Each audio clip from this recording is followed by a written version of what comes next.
powerful. People just chilling. They just chilling, ain't they? Well, we here today, but we ain't here to just chill. You know, we're here to take care of some business. We're here to learn. And what I want to do at this time, we had something else in store for you. However, that special person isn't here yet. She's on the way, if any of you know who I'm talking about. But what I want to do, we're going to dim the house lights for a minute so that we can understand what it is that, who it is that we have sitting in front of us and what it is that he offers. You know, we have a little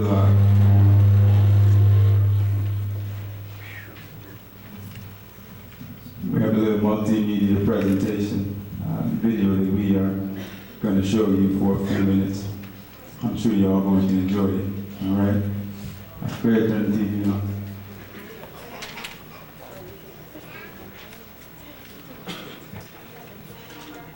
And we'll be playing over a little bit for you.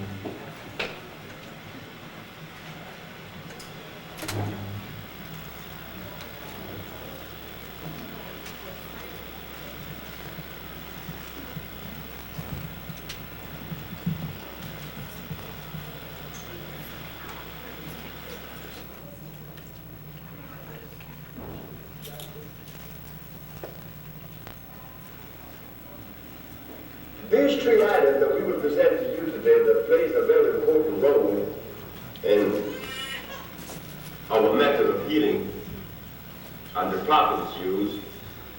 One is the thermal waters that we have to offer, which are very curative because it contains a high concentration of phosphorus, sulfur, iron, opium, gold, and every other mineral that you could possibly think of in Mother Nature, all is in that water, making it highly curative.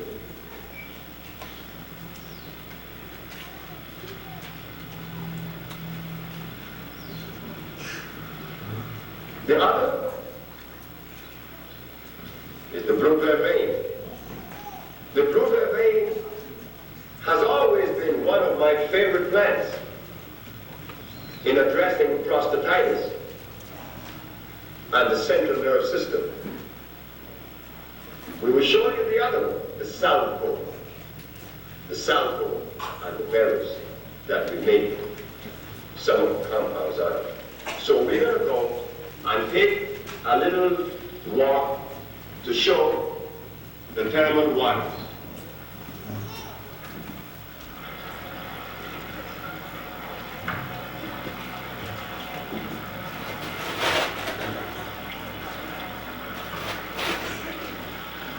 These are the thermal waters. These waters come out of the ground at the temperature of 210 degrees Fahrenheit. Sometimes above boiling point, sometimes a little below, which 212 is the boiling point. But this water has known to cure instantly nerve condition, nerve problem. We have Kaposis sarcoma. In the case of AIDS, people come here with these vicious sores, as they're called, Kaposis sarcoma. And in 4 days, those sores disappear. This is crystal clear. Make no mistake that in the United States there are parts there are health centers that offers what they call hot springs. Now we don't offer any hot springs there. Hot springs only means that water is flowing over a hotbed, but it does not contain the minerals that you find in a thermal spring that is the result of volcanic activity. We're here in Central America, we have over 50 volcanoes, and we sit in the middle of them. So naturally, we're going to receive the benefit of such presence of the volcanoes. So here we have the result, the thermal waters that the Usha Research Institute has to offer.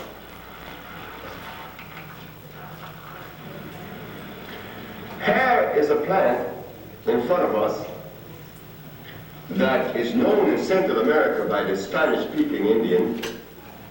They call it saúco. Saúco is a plant that in the berries we find that the mineral of iron is found. Iron phosphate is found in these berries, and these berries are responsible for us reversing a lot of diseases that sits in the blood. It contains iron phosphate. This plant, the saúco, when it sends its roots into the ground, it converts that oxide mineral into a liquid digestible substance known, the process is known as iron proterosis, or the conversion from a solid to liquid. And here Mother Nature has converted iron, which is solid, into a berry for you to enjoy. And over here, we find now that the flower, unlike the berries that contain iron phosphate, the flower now is a different chemistry. Here we have potassium phosphate. When the children here in Central America has fever, rest assured that the mother would come here and ask me to give them some of the flower of the saúco to remove the fever, because it means that inflammation is sitting someplace in the body. This is extremely effective because of its high content of iron and potassium phosphate, the saúco.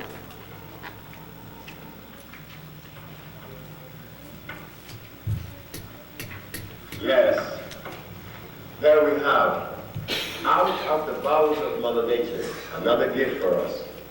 One of the most beautifulest plants in the world. I mean, it has these beautiful flowers, purple flowers and green leaves. If I was an artist, I would have never integrated both, but look at what Mother Nature's doing. This plant is responsible for many, many, many things. First, just go to the central nervous system of the prostate gland.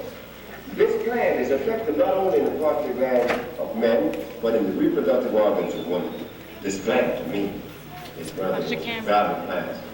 But it has a little secret, if there's such a thing, which I don't like to use the word, but it's something that should be known. And the blue vervain, as it is called, rightfully so, the blue vervain. The blue vervain is a plant that you have to be careful in processing fresh every day. The roots could last a long time, about 6 months. And this is one of the things that we find in the United States, that because our brothers and sisters do not get the fresh herbs, it prevents them from reaching that goal that they're seeking. And I really do believe that our brothers and sisters in the United States are really trying to do their best and trying to see how they could help, because it is impossible for me to think that a black man that belongs to the black race, a member of the black race then, would deliberately take upon himself the position to destroy us by recommending things that does not work. No, that is not their position. We know that. We know they mean well. But because they do not have the privilege of using plants like this one, fresh, so it will become effective. So this plant contains, again, iron, magnesium, phosphorus, but one of the things that I like of it contains zinc and also potassium phosphate. So it appeals to the central nervous system because of potassium phosphate, which fights inflammation and increases the nervous system, and iron fluorine, which again addresses the blood. The blue vervain, this is among many of the plants that we use in various compounds, but this is one that I like very, very much because it makes me feel so good and it's so pretty. This is the blue vervain.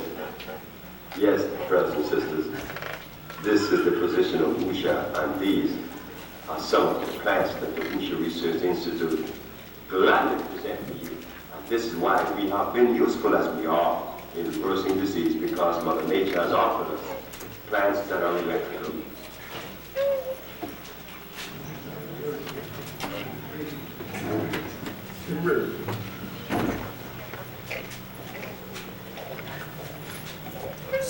Yes, we are proud to present this part of our operation. designed by Dr. Sebi with the help of Chandra Washington. This was designed approximately 12 years ago. Chandra and I sit in Washington, D.C. and thought about this, and here it is. And it gives me pride to say that the sister was the one that really did the better part of it. Not only in designing it, but then to maintain it and to make it what it is. Another sister by the name of Ma'am, assisted by Judy, assisted by Betsy, Elizabeth Bolan, and assisted by Annette Thomas, and many, many others. Marjorie, all of them contributed to the presence of this particular place because they all work at Usha to make it an institute that could express itself on a level that the public would appreciate. So we are proud to show this part of our operation, the little village of Usha, designed of an African village.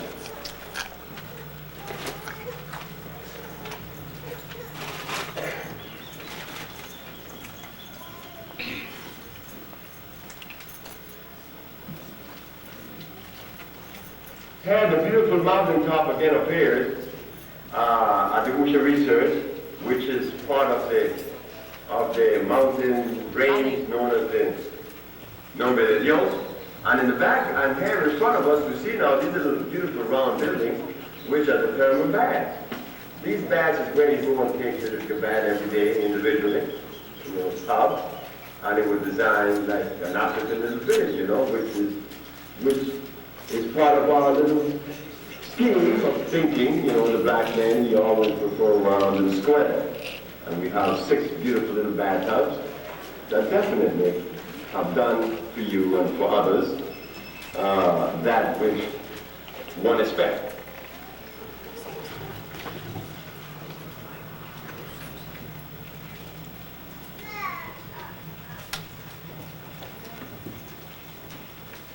These are the interior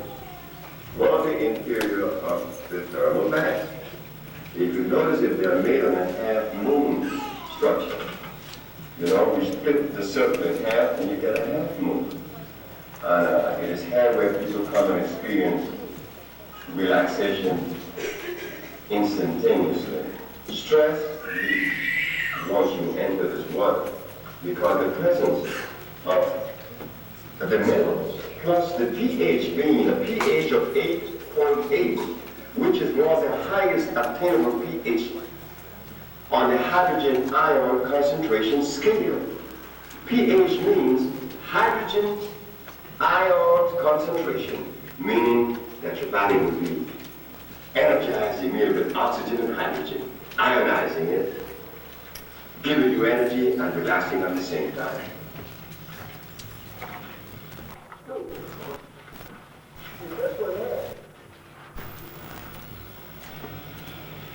Hello, I'm Professor George Simmons from New York City, and I'm down here All right, we're going to stop there. at the Usha Health Center, and I'm here as a result. Dr. Sebi, round of applause. Dr. Sebi, the Usha Research Institute.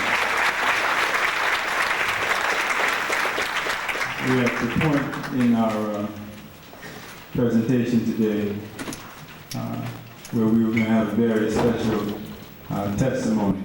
Somebody who's very near and dear to Dr. Sebi, and somebody who has first-hand experience of what exactly it is that he can do as far as healing is concerned. Somebody that has visited the Usha Research Institute that you just witnessed.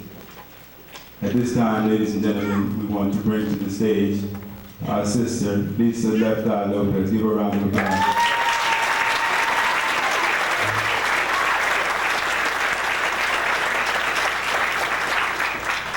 Hello, everybody. How's everybody doing today? Good. Okay. So I'm here today to talk to you guys a little bit about my personal experiences with Dr. Sebi and the herbs that I have taken, and also the village in Honduras that I have personally been to several times on several occasions. So the video that you guys just saw, see, I've been there. So you have to go there to get the real, idea of what this place is like. Because words cannot describe it. I met Dr. Sebi about 4 years ago. And before I got a chance to actually go to the village in Honduras, I took his herbs. Now, he has several herbs, but the ones that I personally chose to take was a 10-day cleanse. And it's because at the time in my life, I kind of felt like the world was on my shoulders. I didn't know what to do. I didn't know if I needed to go to the top of a mountain and scream. I just had a lot going on with myself. And they say when you cleanse, it's not just a physical thing, but it's also like an emotional thing. So I did the cleanse, and before I did the cleanse, I ate everything. I was raised on everything. So after I did the cleanse, I had to give up the meat, the dairy, the sugar, the alcohol, the sodas, the acid, the breads, the pastas, almost everything. But for about 10 days, I lived on juice, 100% juice, water, sea moss, fruits and vegetables, and after a 10-day period, I only needed 4 hours of sleep a night. My energy level was incredibly high. My intuition was on point. I could tell you who was knocking on the door before they knocked. I could tell you who was calling the house before they called. My senses was, they were there. I had no desire whatsoever to eat any of the things that I had eaten before the cleanse because I felt that good. Before I did the cleanse, I had eczema. It runs in my family. I didn't have it that bad, but every once in a while I would get a breakout. Rash on my face or whatever. Never, since I have changed my eating habits, have I had another breakout. I had, before I did the cleanse, I had bladder infections. And say once you get one, it's easy to get them again. And man, they were starting to become a real problem for me. After the cleanse, never have I experienced another bladder infection. Before I did the cleanse, they say I was alcoholic. I was even admitted into Charter Peachford, which is a psychiatric and alcoholic rehabilitation center. They make you take these AAA classes, and they didn't really do anything but piss me off. Excuse me. Trying to make me feel like I had a problem or something. But after I did the cleanse, I had no desire to drink whatsoever. So I do credit Dr. Sebi for curing me of alcoholism as well.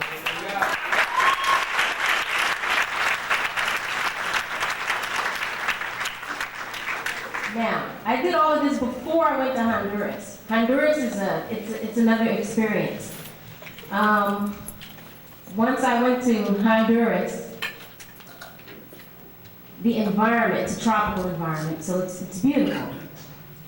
There's clean air, there's clean water, fresh air, no televisions and radios, none of that poison. You get to relax, bathe outside in the beautiful sun, eat the food. They have a chef who serves you twice a day. And they got their stuff together because they serve you in the morning at a certain time because it has something to do with how the sun rises. Then they serve you at 12 because the position of the sun and all this stuff. That's your last meal. But I met a lot of good people out there who suffered from various different diseases and whatnot. And I saw with my own two eyes many people recover from what their ailments were. It's a very good experience. It was a great experience for me. I go just to get away, just to relax, just to clear my mind. You know, you don't always have to, well, like I said, disease doesn't always have to be a physical thing. You know, I kind of feel like we all sick in some kind of way. You know, whether it be a problem, you know, love life, I don't care what it is. You got issues if you're stressed about anything, you know. Cleansing can do amazing things for you. And I don't know where else to go from here, but to just let everyone know that I encourage all of you to cleanse or to be very careful about what you put into your body, because we're ignorant to a lot of things because, you know, we're always watching television or listening to the radio, you know. We think that the things that they're telling us are right, and it's not. Even when the juice bottle says 100% real juice, it's a lie most of the time, because as soon as you turn on the back and read the ingredients, it says 17% juice. Well, what's the other 83%? Sugar or water. So, we just gotta, you know, open our eyes, open our minds, and really focus on our vehicles and cleaning it out. And, I don't know what else to say now. Take your time. So, you right here with me? All right, cool. Well, it's helped me in my career, with my music. Yes. No, feel free.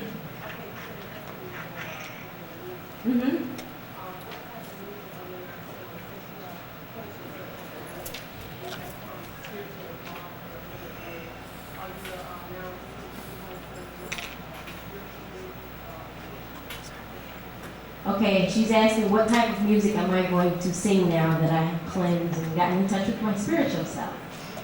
Well, my intention is to reach as many people as I can and to spread the knowledge that I have gained.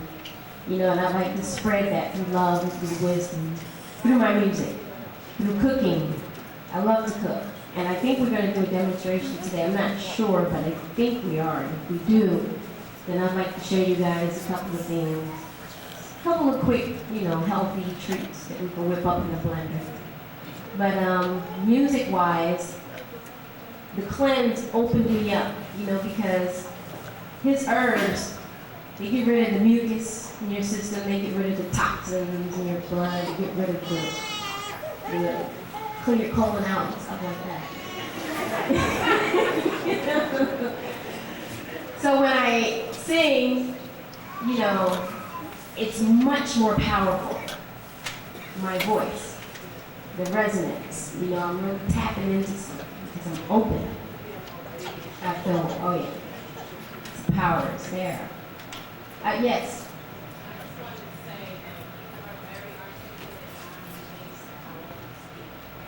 Me too. I'm very amazed at how long I'm speaking today.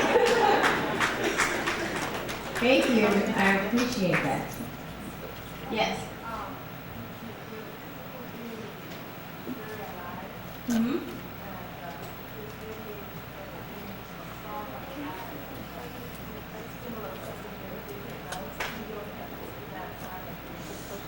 Thank you very much. Dr. Sebi has that same thing. Dr. Sebi walks in the room and it just gets bright. It's like you turn on this light. Yes.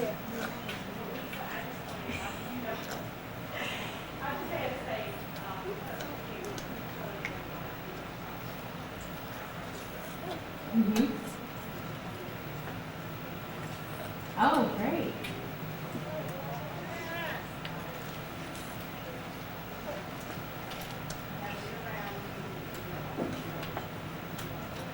Thank you very much. Thank you. Yes. How did I find out about Dr. Sebi? Well, it says in the Bible, ask and ye shall receive. And that's what I did. I didn't know who I was asking for, what I was asking for. All I knew was I had some questions that needed to be answered. And one of them that was really, really heavy on my mind was the cure for anything. You know, I just could not believe that there was not a cure for, I don't care what disease, especially AIDS. I could not believe it. And about a week later, I was in the studio talking to a producer friend of mine named Michael Anthony. And he just decided to tell me about a man that he knew who had the cure. And when he said those words, I said, there's the answer. He's got to be the one, because I was asking for the real thing, coming to me telling me about this man, and the man was Dr. Sebi. So, yes.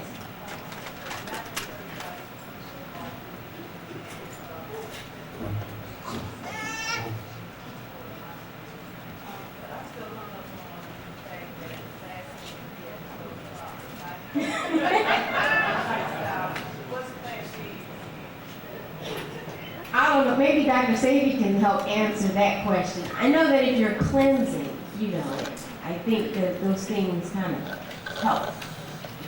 Yeah.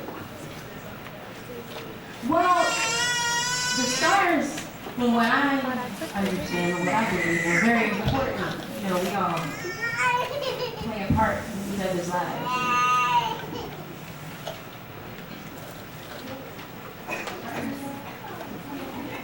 I just wanted to add one more thing that I forgot. You guys know that your body organs, they are always regenerating themselves. Your body parts. They take about 7 years to regenerate. Constantly rebuilding themselves. Today my skin is very different from the skin I had 4 years ago. My hair is better. Almost like it was when I was a baby. Everything is new. So I just wanted to let you guys know that. You start now, about 7 years, you might look 10 years younger.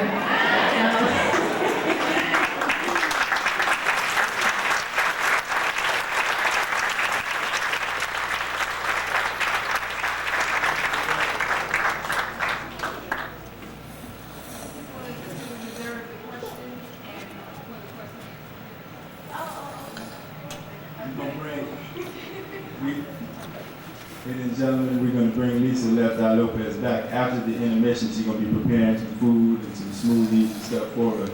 All right, right now we just want to move along and get into our program. We all came to hear Dr. Sebi. We want to get into that. But let's give our beloved sister, Lisa Lopez, a round of applause. Let's thank her for her testimony. We'll be right back after the intermission to prepare some food for us. We're going to move right along. Coming to the stage next to introduce our speaker today is a man who really needs no introduction. Over the past 30 years, His Excellency Prince Asiel Ben Israel has been responsible for the resettlement of nearly 3,000 families back to the African continent. That's right, more than any group, any nation, any country on the face of the earth. Let's give him a round of applause. Ladies and gentlemen, let's acknowledge His Excellency Prince Asiel Ben Israel.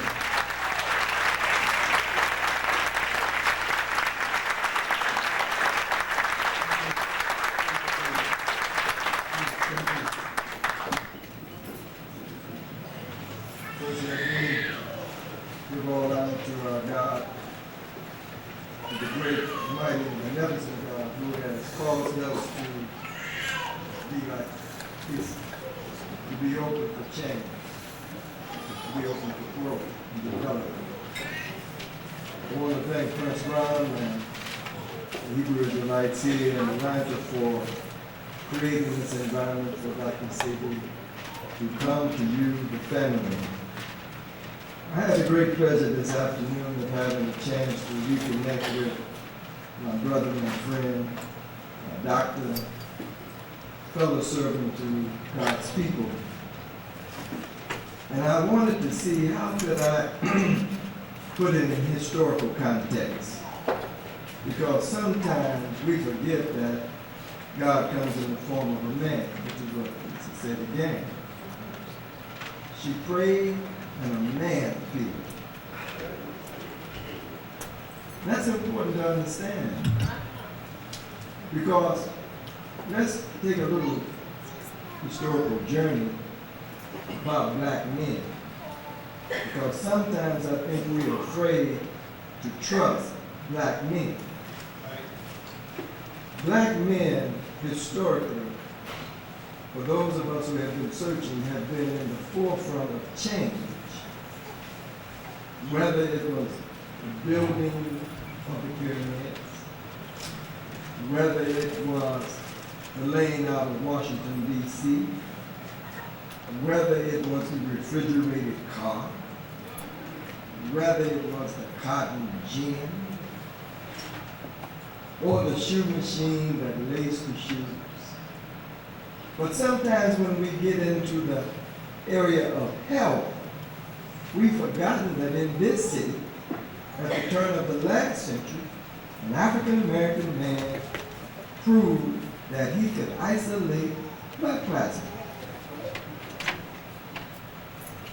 We forgot that in the last century, it was an African-American man that performed the first open heart surgery. Can you imagine trusting a black man to go into your chest and to repair your heart more than 50, 60 years ago?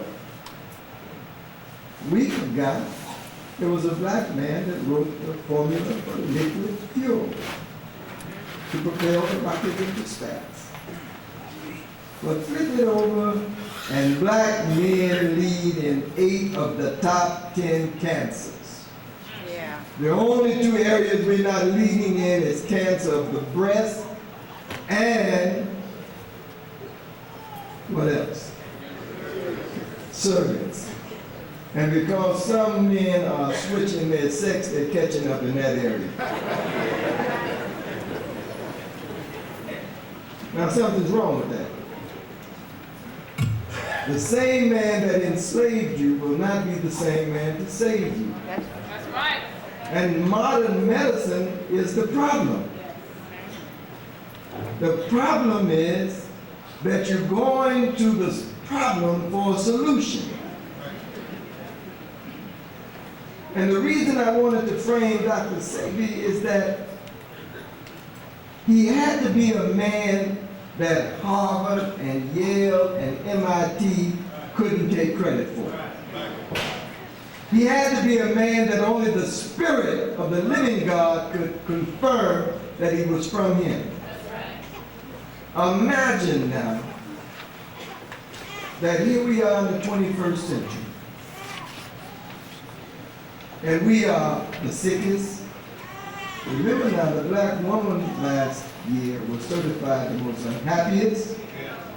68% of all black women are overweight and 38% of those are obese.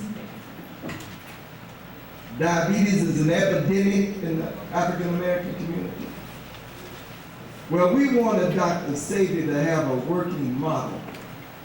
And so for the last 30 years, what we have done is change that diet and institutionalize it so that it's not a fad. That eating correct is not something you do when you get sick. It's something that you must do never to get sick. And so we've opened up soul vegetarian restaurants across America as these way stations for the transition diet.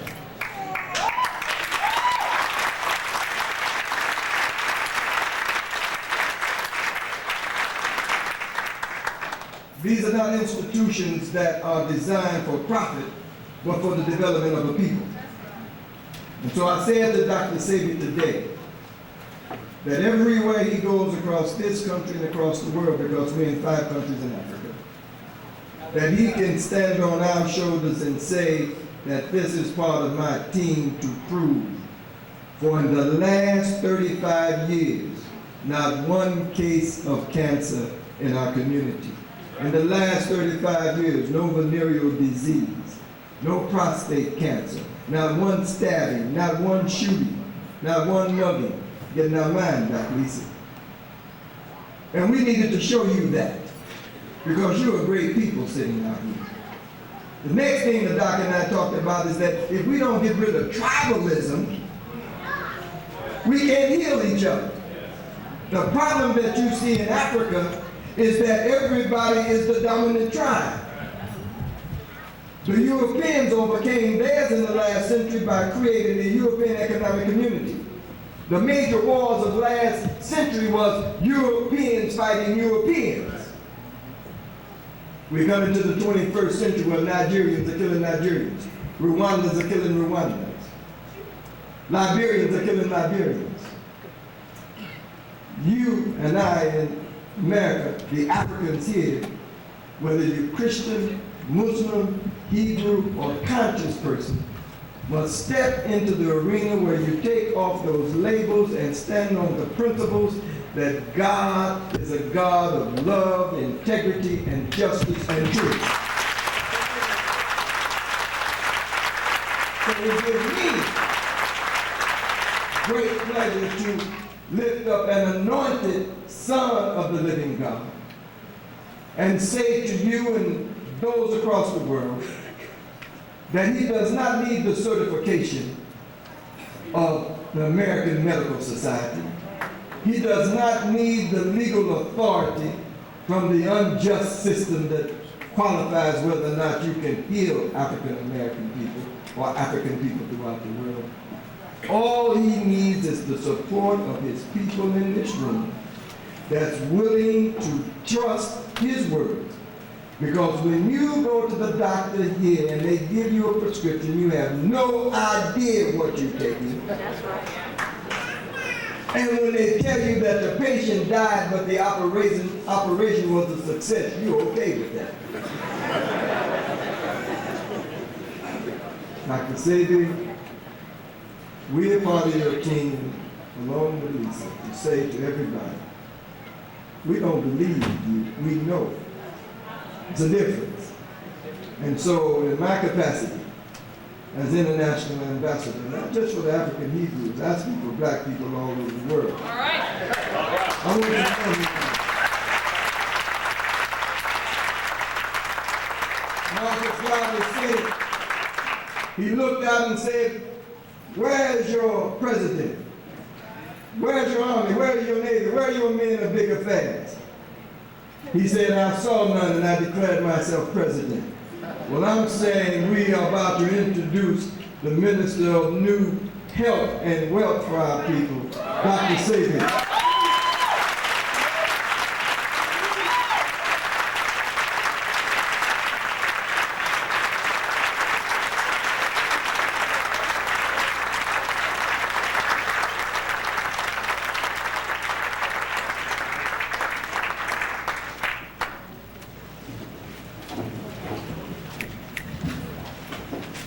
Thank you. Thank you so very much. I thank the Hebrew Israelite community for allowing me the privilege to extend this message one more time. I also thank Prince Aziel for giving me such an introduction. I don't know if I deserve all of that. And I thank you for giving me your time. I know you could be doing many other things than sitting here, listening to someone who's going to talk to you, something I didn't want to do. Because I always felt that if I know something, you know it too. That's why I never condescend. And because of that, I found myself many times faced with problems because I assumed I never see someone lower than myself or higher than me by myself. I don't live there. I'm the product of no school. Grew up in the streets. by the river. That brings with it a package that compels you to be humble, compels you to be obedient. There's no reward in doing things, but good health and happiness, but that's all I want. I didn't want money. My father left me a whole island. They want to buy it from me now. It's millions of dollars they put it in my face. That doesn't bring us happiness, is it? I've seen many with money. I was interested in you and the world, for that matter. I was working as a steam engineer after being healed in 1964. After the man healed me, as Lisa said, the neurons in my brain were open. I learned then that you don't see with your eyes, you see with your stomach. But we have it just the reverse. We think that the images we see with our eyes are real. What about the people that see images that you do not see and they call them crazy? A woman used to see a bat in her house all the time. The bat was never there, but she saw that bat. So when she cleansed, as he cleansed the colon, cleansed the cells, the brain is cleansed. The images are focused. The true images appear. You'll be able to project. You'll be able to assimilate. I don't believe in philosophy. Never have. Never will. Don't have to. So I grew up simple, just like you. I don't know why you got to hear me speak, because what I gathered, I didn't know that it had such a magnitude of strength and that it belonged someplace in this human procession. But in going into healing, I saw many, many things that upset many of my friends. One is, many of us call ourselves spiritual. But the word spiritual is supposed to mean that I'm really connecting with the perception of life and God. I am spiritual. I never claimed that, because I never knew what it meant. People tell me that they were, but I don't know what it means. But those same people that claim to have that particular connection with life, that call themselves spiritual, when I saw what they were eating, I know that they were undermining the position that they were trying to make me think that they occupied. They were eating garbage. So naturally, I didn't want to eat garbage and be spiritual.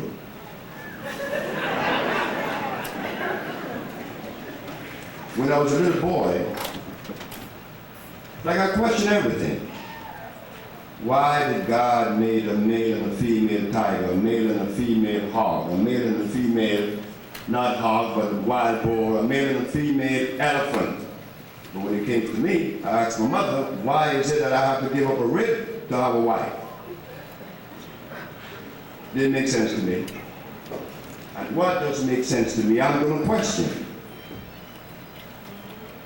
We begin with the Holy Bible, the herbs are for the healing of the nations. How did we overlook that? When I asked the common sense in the Supreme Court of New York, the Bible says the herbs are for the healing of the nation, then why am I being prosecuted and not the physicians?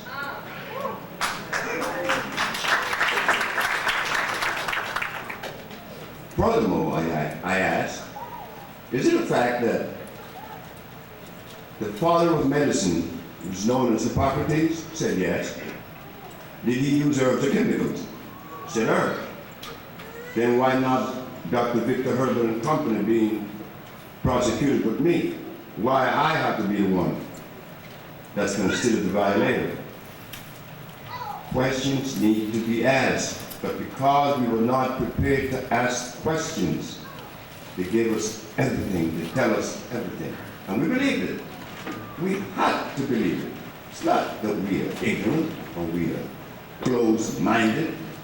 We were not trained by Chinese. If we were trained by Chinese, we would be speaking Chinese and eating Chinese food. But we were conditioned by someone else, all of us, including me, speaking the English language to you. English? You know what? I have been charged with spitting verbs and matching adjectives. You can't even speak English. I can't speak English. It's not mine. The only person on this planet that is supposed to speak English properly is one people. The Englishman. So, language doesn't really mean that because you master it that you could think properly. Because they speak English properly, they are scientific, but their medicine doesn't work. Your language doesn't fit anywhere because it's confusing. So today we're going to journey on a vibration of truth, not so much language. Language doesn't help. I speak Spanish and English. I'm not better off than you, I'm more conditioned than you. Because I was conditioned by two people from Europe. I'm not a European, I'm an African. So we're going to vibrate on that particular journey. The African that is here to save the world. We could rightfully say we are here to save the world. And the beautiful thing about it is that as Africans, there's no history of us offending another or taking the land of another. We said to ourselves many times, we accuse ourselves of some hideous thing like saying, well, we were weak, we must have done something. All of that comes out of us because they did to us what they did and we didn't protect ourselves, but we wasn't supposed to do that. We were supposed to follow what we all agreed upon every day, that everything is in divine order. Well, if everything is in divine order, then what was that? Was that not in divine order? Of course it was. But now, those 500 years have passed, and this message this evening, is this in divine order? Of course it is. If it wasn't in divine order, it wouldn't be here, right?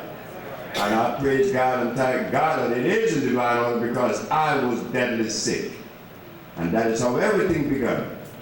I was sick. I went to the urologist, I went to the endocrinologist. The urologist because I couldn't have sex at 28. The endocrinologist because I had diabetes, my pancreas was all damaged. The internal medicine and respiratory therapist, he was for my asthma. I had asthma, bronchitis twice a year. Then my eyes were bad. I wore glasses. And I was insane. Lisa wasn't crazy. I was in an insane asylum right here in New York. And I knew that I was sick. How I knew that I was sick was because when I conned my way out of this asylum in New York, it was a mental health clinic. Well, I knew that I was sick, but I was not as sick. I wasn't so sick that I couldn't really use my brain to con myself out. At the time, I was what you know, many know as a Muslim. So I asked the man that attended this sick patient like myself for a quarter. I want to make a phone call. Then he said, are you going to call your Martian friends? I said, yes. I'm going to call my Martian friends. I called them Mars. Chapter number 7, right? Yusuf Shaw was the captain with Malcolm. Next day I had 2 lawyers up there. I was out. But I knew I was sick because when I took the pictures, I saw my eyes piercing. I denied myself. I tore the pictures up and said, that's not me. I took another picture and I composed myself and I smiled and the picture came back with my eyes piercing. Telling me, showing me that I was crazy. But what made me crazy is what makes all of us crazy. We are sick. We are sick. We are so sick. Some of us are Buddhists, some are Christians, some are Muslims, some are everything under this sun. Yet we came from one Genesis. So what's up? Something is wrong with us. Then we find it so convenient to say, he or she, well, she's a dope addict, she's an alcoholic, she's a prostitute. But think about this. When we came over here, were we that? When they brought us in, we were not that. So now we're going to begin with this thing about healing. What is healing? Healing is to make the body healthy, to take it back into a state and environment where it would be conducive for growth and happiness. But as we all know that everything begins and continues with God, we said that it would be preferred for us to select that which God made from that which is made by man. But since it is difficult to separate one from the other, it is very extremely difficult. We have vitamins, right? We have enzymes, we have protein. We don't know what those things are. We really doesn't know what those things are about and what it does in the body. We know about them, we talk about them, enzymes, protein, and vitamins. I take my vitamins. I just left a lady in New York. She had melanoma. Her name is Janet. She's a Haitian. She paid $3,000 for vitamin drips from a man named Gary No. Now, if Janet was properly informed, she would not have even think about vitamin C, because vitamin C was made. It was made by a Canadian known as Lionel Pauling. Why would one even think that vitamin C could work? We're going to get into that. We're going to start off from the top. And there may be another lecture next month and a half from now. We're going to begin. We're going to begin by showing what is offered to us, and that we had no defense in protecting ourselves against that which was offered. Because we had no yardstick, we only had one. We had the Caucasian. He is the only one that teaches us everything we know. So how would we know that what he was telling us was good or bad? We simply didn't know. Don't know it now. You know what, when you buy a little bottle of hair soap, it says on the pH balance? You don't know what that means. You automatically believe that, oh wow, it's balanced, I could use it. Right? Well, we're going to go to the blackboard now, and we're going to begin to show step by step how we were tricked and why those of us who are pursuing the goal of healing have difficulty in attaining that goal. The goal is receding faster than we could run. So we're going to go ahead and begin to the blackboard and show little by little that it will be understood, because I don't want to occupy your time for nothing, because I tell you what, I never attended anybody's meeting that was talking about something that wasn't relevant to life itself. Then why would I sit in this seat to listen to this person talk? And I'm not going to occupy your time with a bunch of nothing. We all are smart in this room. I'm not smarter than you. How could I be smarter than you when I came from you? Especially you women. I came out of you. Today is my mother's birthday, incidentally. She's 89 today.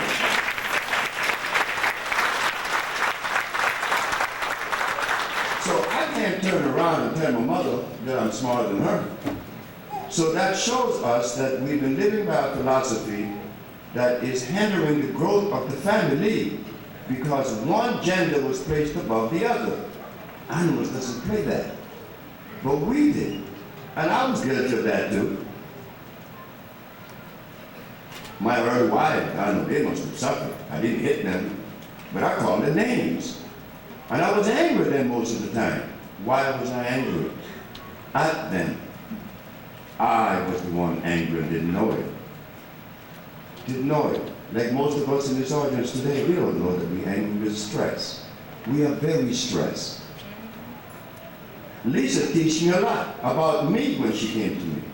Lisa also, she doesn't know this, but there's a white man, a Jewish man. And when you hear my name, he used to get angry with his wife because his wife was coming to me. But when Lisa was on TV, Who Wants to Be a Millionaire, and talked about CMOS, the man came to see me the next day. So we have to credit that to Lisa. We're going to go to the blackboard to begin to show how we were tricked, little by little. And when you leave this evening, rest assured that there will be no doubt as to whether you're able to select that which is complementary opposed to that which isn't. I'm going to go ahead now.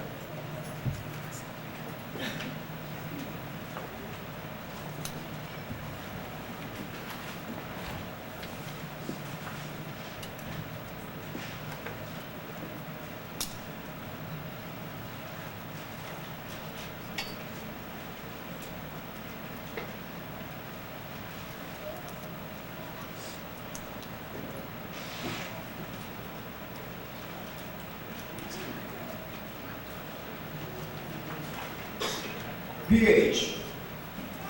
pH means what? Now remember, I'm the boy that didn't go to school. I don't even know how I happened to learn all of this. I'm the boy that left home at 20, 1953. I'm, what, 69 now? The boy that didn't go to school. He's looking down about 500 people right now and talking all of this.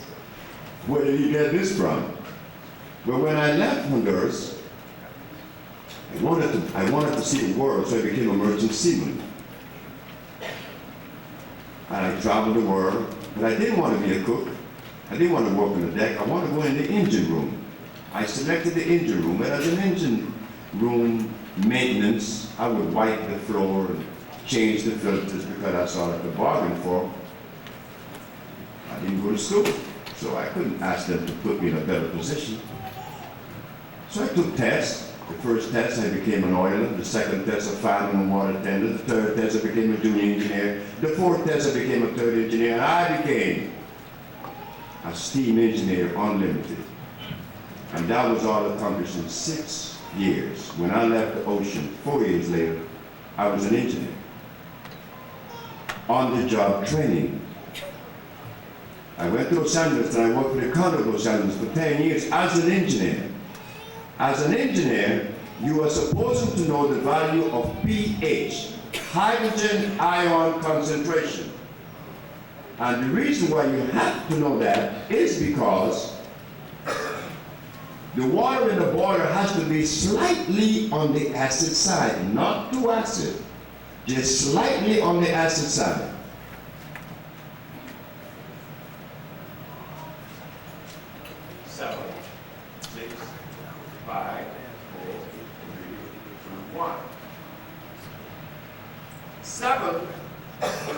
Zone. Whenever you hear the pH of 7, it is neutral. That is what you find in distilled water. Nature doesn't make distilled water. Water becomes distilled when you remove the minerals from it. You deionize it. It becomes what? Distilled. But God does not make distilled water, and it is very dangerous to drink distilled water. Yet, many healers tell you, drink distilled water. It would rob you of your minerals because it is processed by man. So the engineer has to maintain a pH of 6.9.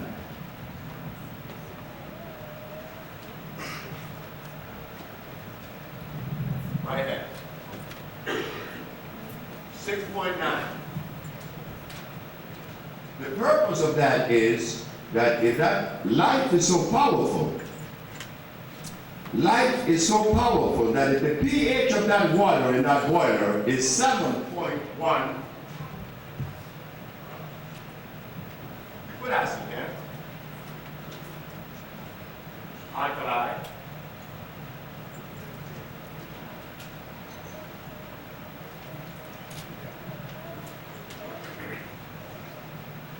if the pH is 7.1, right slightly above 7, which is 8, 9, 10, 11, 12, 13, 14.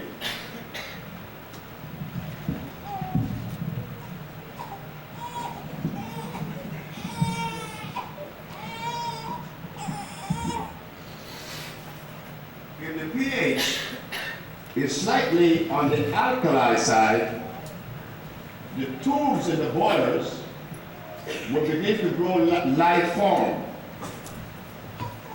Light form will begin to accumulate in those tubes, and the heat would not be able to boil the water because there is light. Barnacles and everything is growing in it.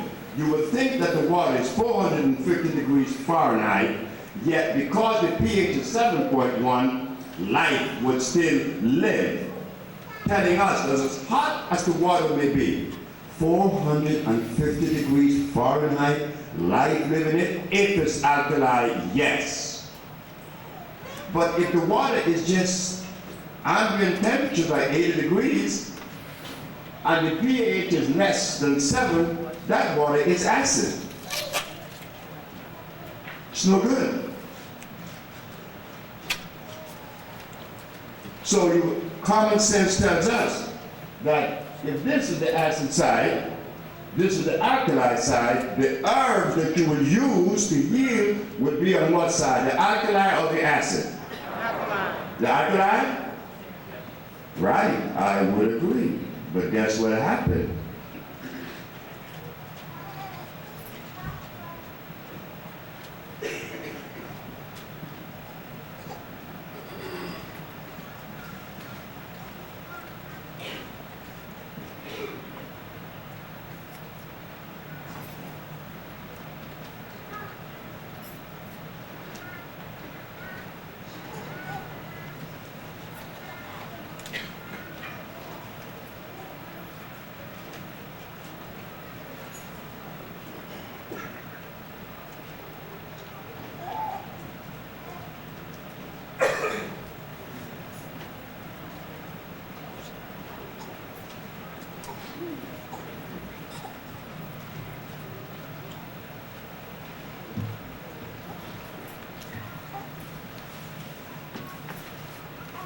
And there's some more.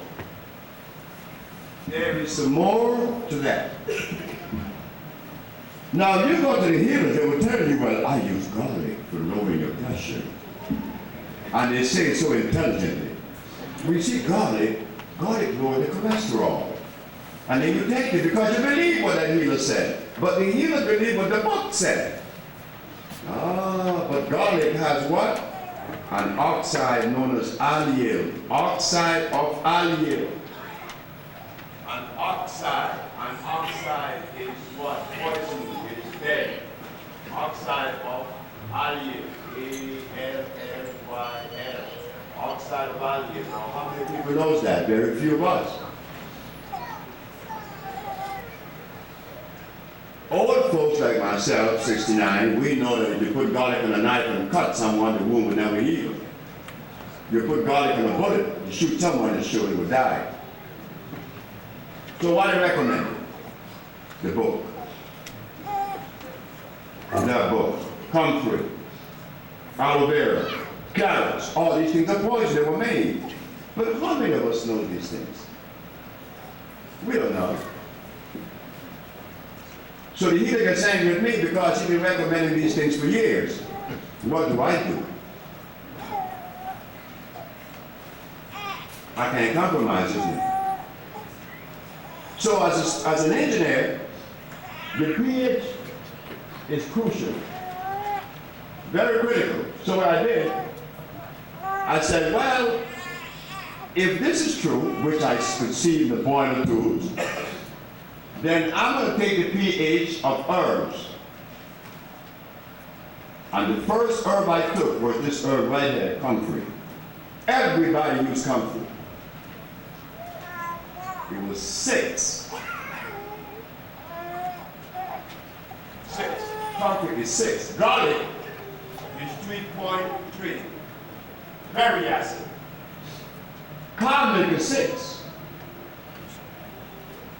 We eat these things in the name of health. What do we eat that's alkaline? Lemon.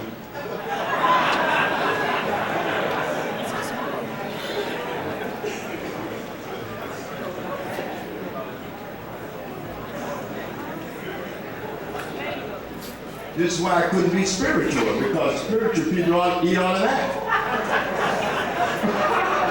They have been disconnected, but they're unaware that they're disconnected. So I knew that something was wrong. But then again, you learn that even though you learn something and the others may not know, you become now what? Responsible. I didn't get away. Yes, I am not spiritual. I'm going to tell you all right now. I'm not ashamed to say it. I don't know what it is. But I know what it is to be constantly connected, because my wife was dying one night in Dominica. She had lockjaw. She was dying. She was contaminated by a bacteria in the water that she was drinking in St. Croix. And my wife was dying, lockjaw, stiff already, blind. What books do you know exist that show you the cure for lockjaw? There are none. There aren't any books in the world, whether herbal or otherwise. Where did I get the message from? Like Lisa said, when you cleanse, you become clear. You could see. You see with your stomach. The cleaner the stomach, the better you could see. My wife is alive, 21 years later. I put the herb on her head, the quickest way to her brain. When your lockjaw is central nervous system problem. So now we eat from this side of the menu. Over here, we don't know what this is. All of our medicine, our herbs come from this side. What do?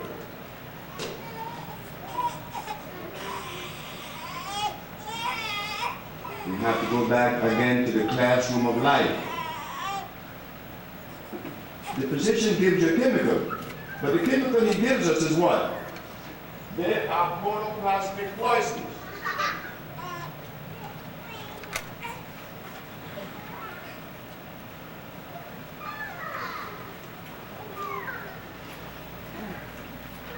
We're going to show the difference between nature and man.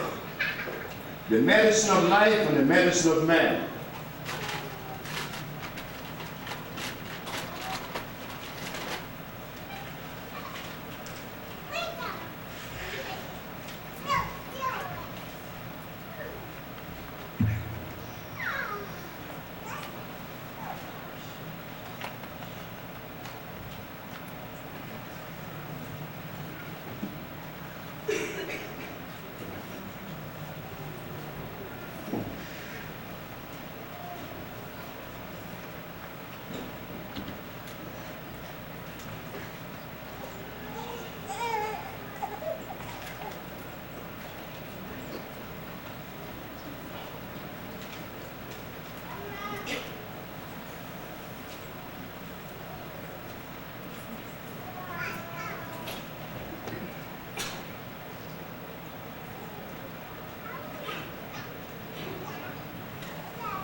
Over here we have the medicine of man.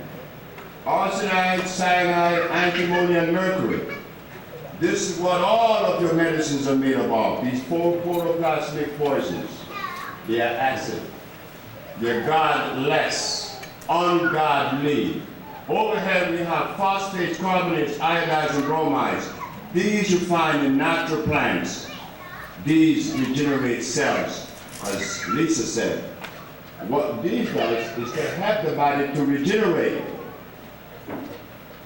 The difference is, this is alive, these are electrical.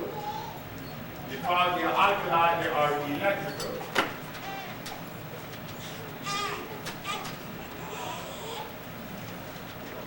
These over here are not electrical, they are acid, meaning that they have starch as a base. Anything with starch is dead because it is carbonic acid. Over here, the alkali, the electrical, they are food and vitalizers. These things are not shown to us because the herbalists read books by Jethro Claus, Alma Hutchins, Christopher Myers, Culpepper, and all those. So they extrapolate their ideas from these people, but these people are not really telling the truth because they were dedicated to cloning and hybridization. And we are now faced with a critical task to revitalize a race, and probably the world itself is a myth. But like the brother said, a black man doing it, it's difficult for others to really embrace it. So what happened in 1988, I was arrested, as you know, 1987, because I said that I cure AIDS and sickle cell and lupus and herpes and blindness. But they thought that that was a joke. They could never believe that something was done on that level that was unscientific. But how long have science been using these compounds? They've been using this for 400 years. 400 years. Now you would think that in 400 years they would abandon that, right? Not so. They're still using us as guinea pigs. But because we didn't have someone to explain this, we continue to be victims. Well, no. As an engineer, I was able to do that because I understood pH and what it meant. Now I bring it to you to understand this. Now when they say pH balance, what are they telling us? What are they telling us? That is number 7, then they should have said it's neutral. Then you would know I'm not going to buy it. There's no use in buying this because it's neutral. But when they said pH balance, you said, wow, it works. It never worked. Never worked. So what I did as an engineer was to select herbs from this side of the menu. Carbonates, phosphates, iodized. And these herbs sound like this.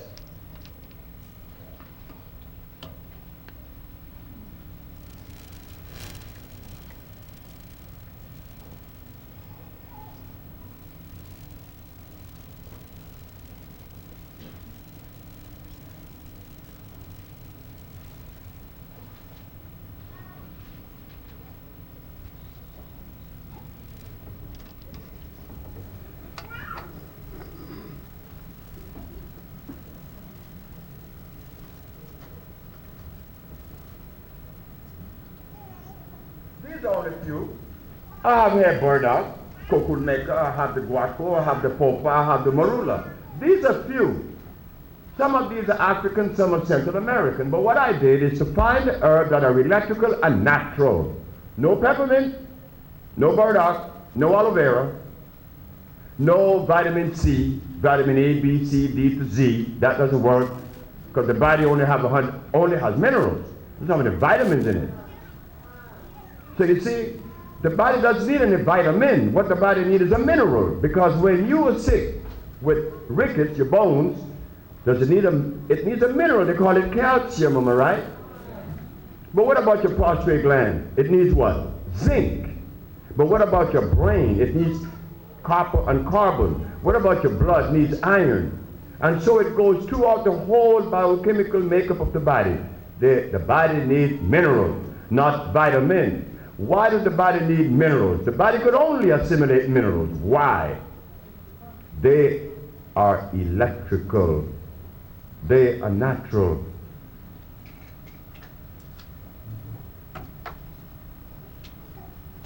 We're going to erase this. We're going to go to the other part.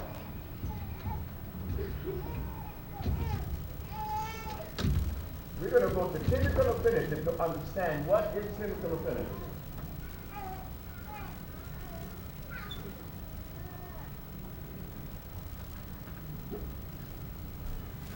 Okay.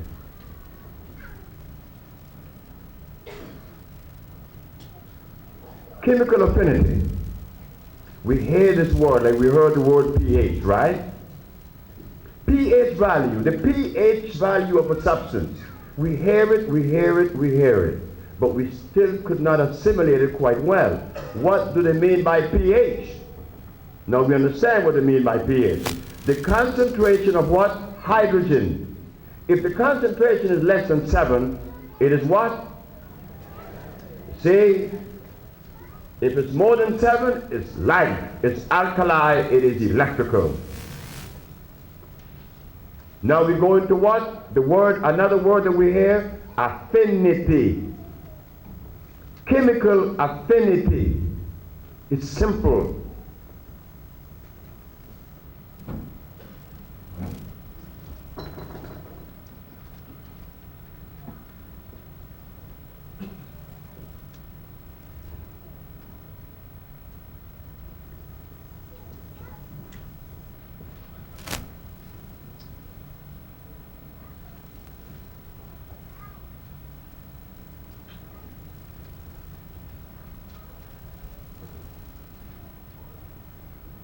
Chemical affinity is an electrical transfer.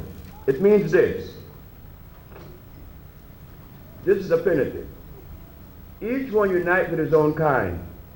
That's affinity by resonance, vibration. So when you eat a mineral, your organs, your system, and your body will have an affinity for a particular mineral, and it will unite with that system. Iron would never unite with the bones. It would go to where the blood. Calcium would never go to the blood. It would unite with the bone. When you have negative calcium in the body, it will make the blood heavy, not positive calcium. That's the one that God made. So now, chemical affinity meaning is an electrical transfer. So when you eat a vitamin, the body has 102 minerals.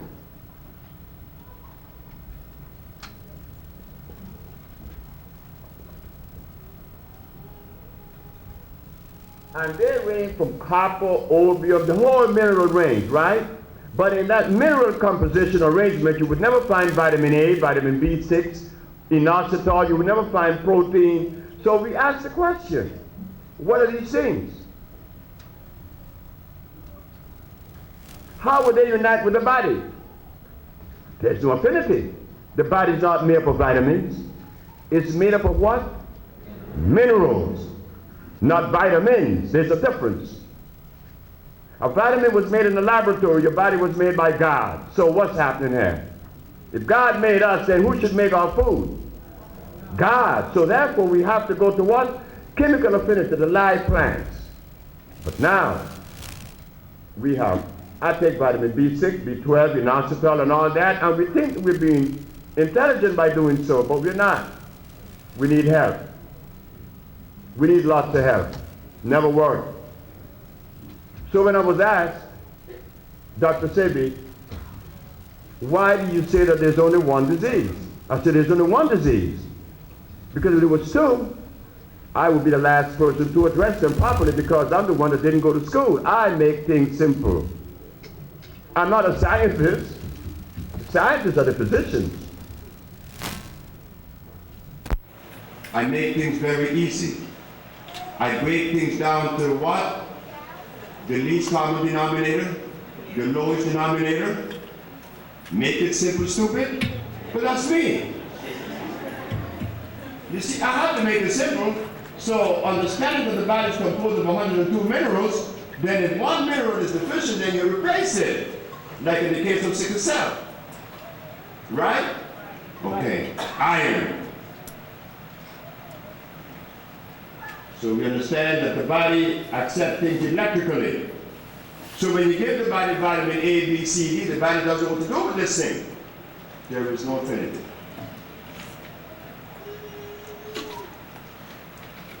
So there we have it.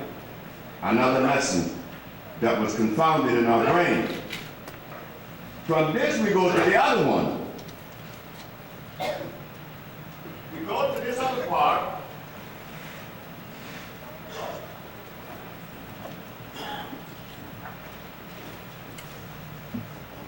want to understand, if we really believe in the God that we all pray to, then what is it that compels us to go to a chemical instead of the herbs are for the healing of the nations? The Bible said that the herbs are for the healing of the nations, am I right? In the book of Ezekiel, Revelation, and Genesis, and also Exodus. That what is it that compels us, that compelled my brother? My brother was a man that preached for 30 years, and when he got sick, he didn't go to God's herbs, he went to the chemical man, and he died 15 years ago. You see, what saved my brother was, what didn't save my brother saved Lisa and me. When I was told about healing, I listened. And I listen to you now. I listen to any one of you. I listen to children. I have children 6 years of age, 7. I have grandchildren 7 and 8, and they talk to me. They think I'm stupid. And for most part, I think they're right.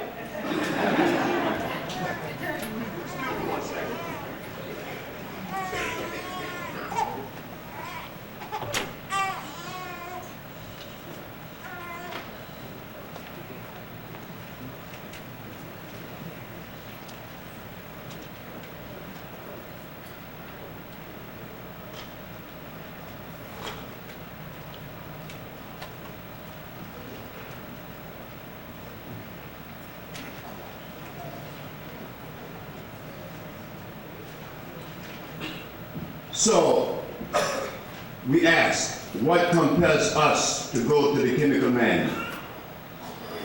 Cyanide. Cyanide for breakfast, lunch, and dinner. You've been eating cyanide. This is not a joke, this is real. Because I was a recipient of cyanide. Remember, I was impotent. I was impotent at 28. It wasn't that I was less than a man, and many brothers that were impotent with me, they hid it, they hide it. They said, oh, I'm cool. And they weren't cool. I went to Africa and I found young men, 21 years of age, impotent. Why? They're eating cassava. You see why we have to go to Africa? We have to go save our brothers.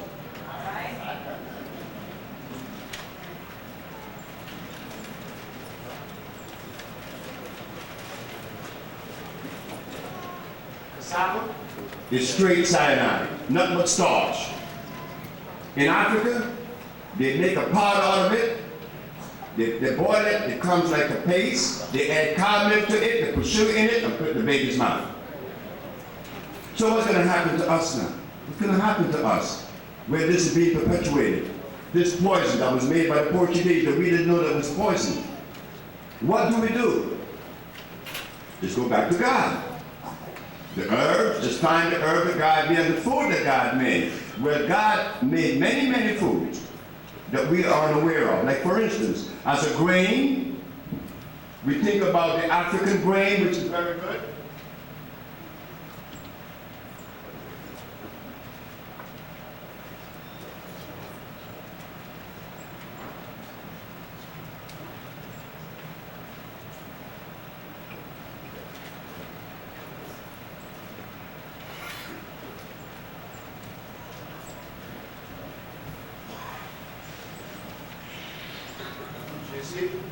We have many grains, but to get these grains to you, to all of us, we need to come together as a family, right?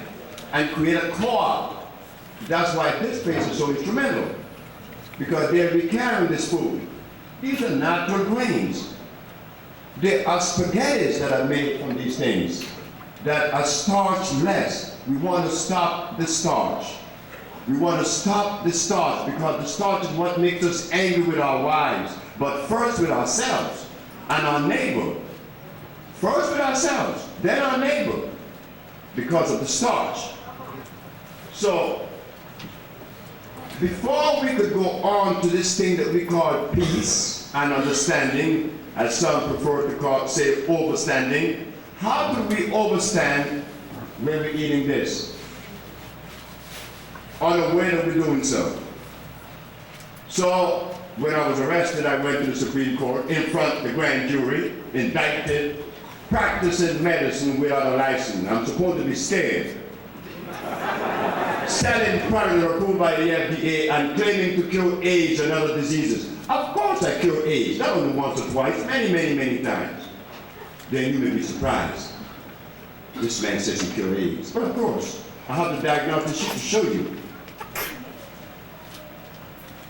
Then why do they continue to claim that there's no cure?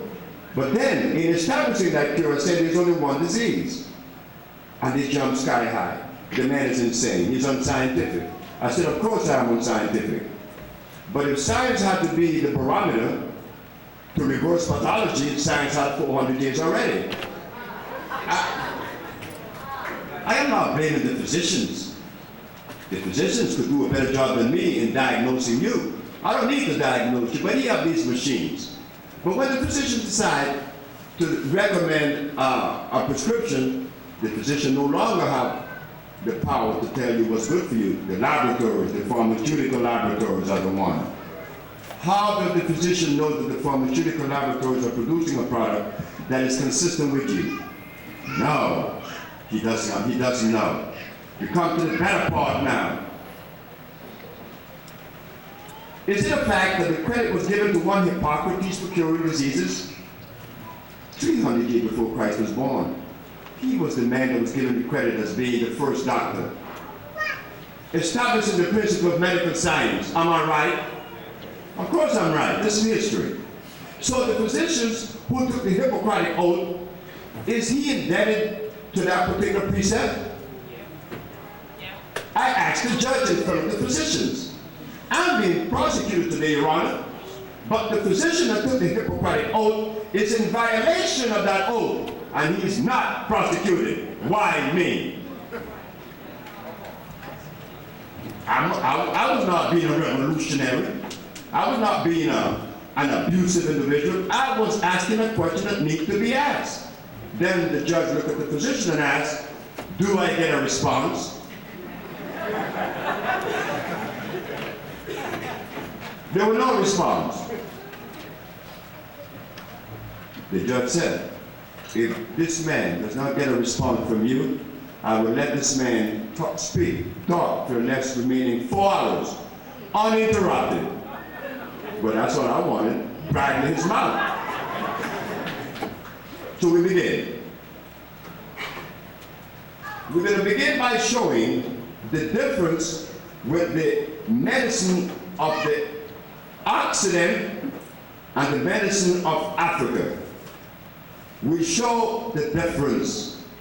They are distinct difference because there is a genetical difference. We're not going to confuse that. There is a difference that was never shown to us.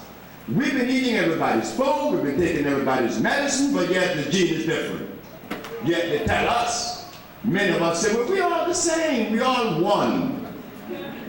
Oh yeah? When we were one, then why instead of when a white woman decides to have a baby, and the baby is questionable, they say, well, we found 1 drop blood in this baby. 1 drop of blood could tell the difference.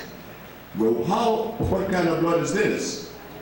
There must be a difference. If my fingerprint is different, meaning that I am different. That difference was never treated. So now they're getting ready for intermission. And I'm going to stop. When I come back, we'll go into the difference between Oriental and Occidental medicine. And thank you very much.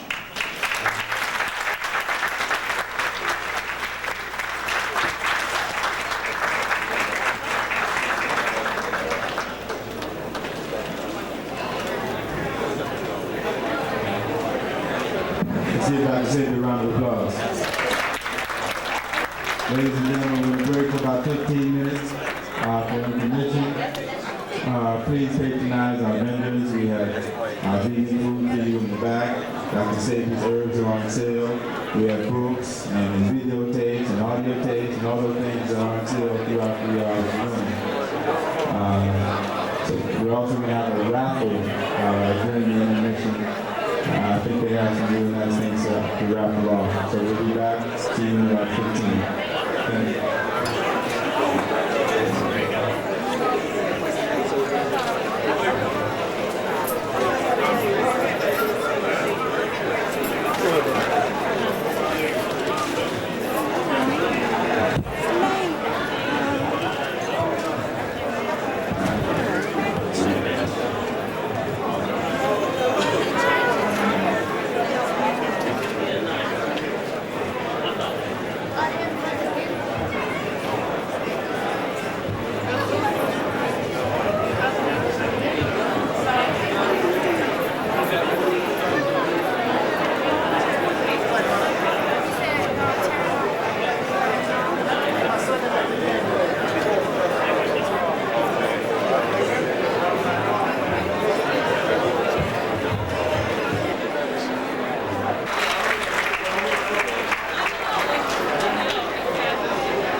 from our ice cream milkshake substitute drink was sea moss.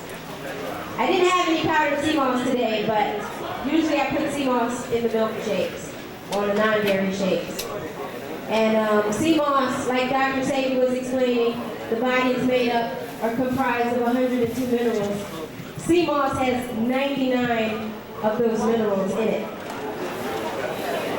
It's powdered, you can get it in powdered form, and I don't know, some supermarkets, Whole Foods might sell it, but Sebi sells it. So before you all leave here, I'm sure you'll get his information if you don't already have it. But I hope everybody enjoyed the milkshakes. I'm going to take a seat and let the show go on, okay?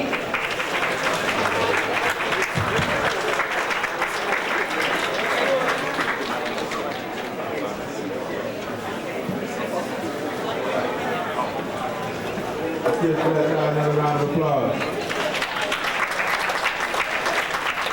I want to remind everybody that Dr. Sebi's products are all on sale. We got African formula and vegetation cell food and a bunch of other things.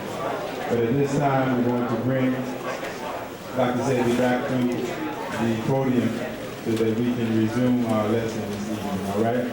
Let's give Dr. Sebi another round of applause.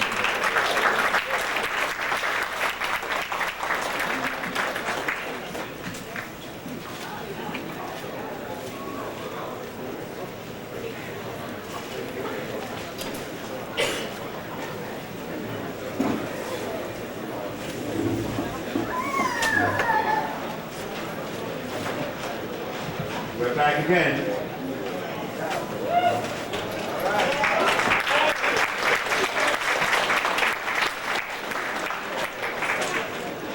We're going to do it the African way. You see, for centuries, we've been looked at as being lesser than. We have been talked about, disenfranchised, enslaved. That was okay, God is good.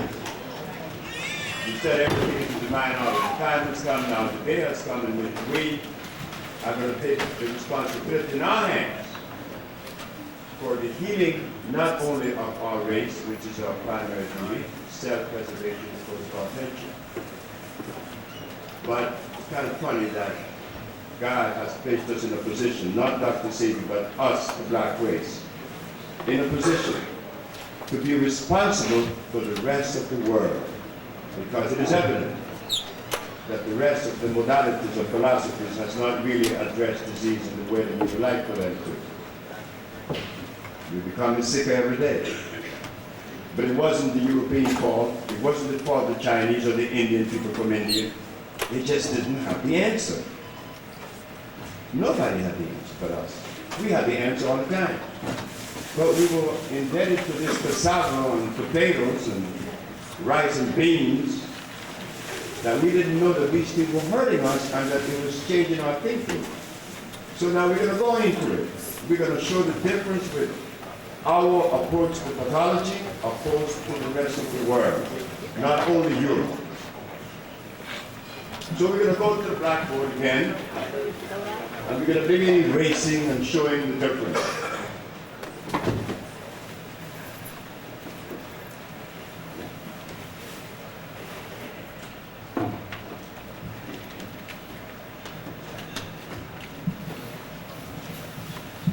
We have everything in our favor, not Dr. Sebi, we the black race. I'm your brother standing here. If I was a Chinaman in China curing AIDS, you would say the Chinese people curing AIDS. If I was in Russia curing AIDS, you would say the Russian people curing AIDS. But I'm your brother standing here, you say he is curing AIDS, not we are curing AIDS. So what do you think the rest of the world feel? They feel good. Yeah, God will say we're curing AIDS, but we're not going to support it. We are not going to support that man. Whether he is white, Chinese, Arab, Eskimo, or even Latin Americans. They're not going to support me. I look at the faces on their eyes when they read the articles that yes, AIDS was cured. they go like, it's anger that you see. It is anger because they are not doing it. And one of us was selected. So if one of us was selected, it means that all of us knows it. Right? So why you single me out? He curates instead of we curate. That is what cyanide does to the brain. It separates us from ourselves first, then from your brother and your sister. So, we're going to take it slow. The Bible says that the herbs are for the healing of the nations. Hippocrates cured every disease known to man 300 years before Christ was born. Galeno the Italian in 1729 cured AIDS. No, not cured AIDS, but cured diseases in Italy using herbs. So, what happened that this thing changed, that we're using chemicals today? We don't know what happened. All we know that the Bible says that the herbs are for the healing. But we are not encouraged to go to the plant that the Bible talks about because the herbalists are not curing anyone either. So we're not encouraged. Because when I was told about herbs, I said, hey man, I don't want to hear about them. I've been to Chinese herbalists, I've been to herbalists in California. I don't want to hear it. But the brother was persistent, and I listened. The reason why I was objecting because of what we showed before. Brothers and sisters are not really aware that the herbs that they're using are European-made herbs. Now we go into it. The Caucasian says that there are multiple diseases, that there are more than one. That when you have diabetes, or when you have leukemia, when you have sickle cell anemia, or you have rickets, you have 4 different diseases. When in reality you only have one. When that statement was made by me in the Supreme Court of New York, everybody thought that I was insane, and rightfully so. How could someone black stand up in the Supreme Court against the American Medical Association and take such a position that there's only one disease?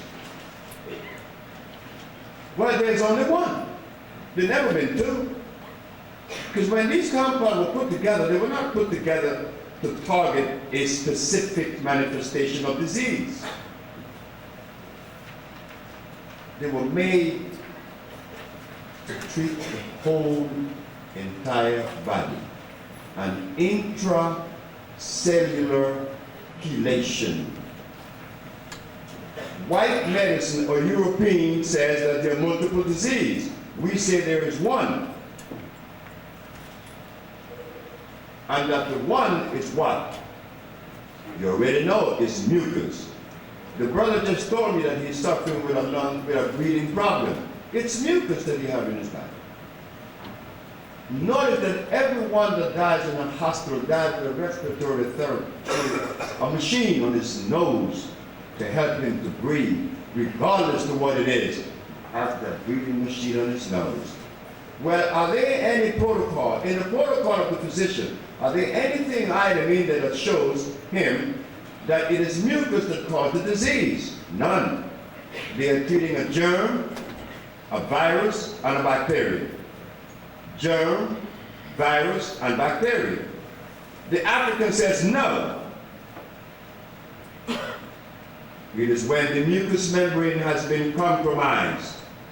And wherever that compromising takes place, a disease will be present. Sinusitis, mucus in the nasal passage. Bronchitis, mucus in the bronchial tube. Pneumonia, mucus of the lungs. Then when the judge was saying and agreed with me, the prosecuting attorney said, and what about AIDS, he says. And what about AIDS, you and your one disease theory? I said, Your Honor, I'm an African. I wasn't born an African, but I'm an African by descent. And African people always had the ability to reduce things to a common denominator.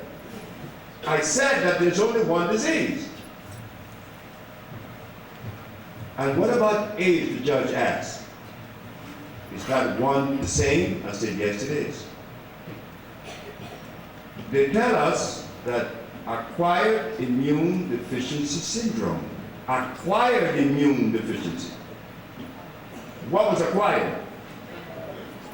They said a virus.